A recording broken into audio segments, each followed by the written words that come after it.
Welcome back. With just 2 weeks left in the legislative session, Florida lawmakers are wrapping up work on a handful of proposals and inching ever closer to a budget deal. Joining us live to talk about this is former State Senate President Mike Haridopolos. Mike, good morning. Good to see you this morning. Always a pleasure to see you, Danielle. Good morning.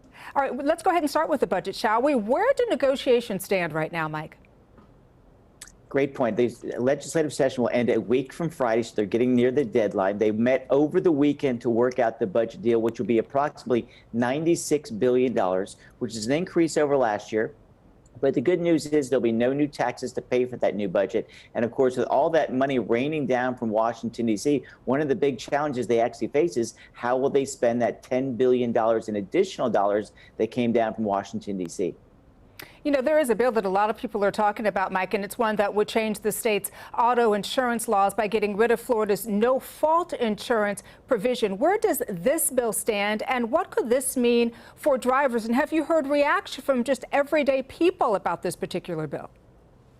This is a pretty controversial bill. At this point, it has now passed the Florida Senate, and it passed by a pretty overwhelming vote. It now heads over to the Florida House, where it's still in committee. It's expected to get out of committee today. And if it passes, the expectation you move from no fault to at fault, meaning you're going to have to carry more insurance.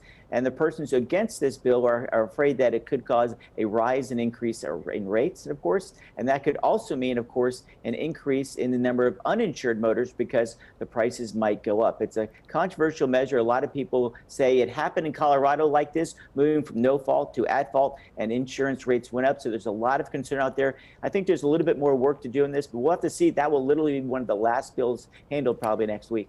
All right, so let me ask you, so what is the purpose then of bringing that bill forward then? It does seem like it is a controversial bill, and it seems like it's a bill that people may not necessarily make it where we... Go ahead, Mike. I'm sorry.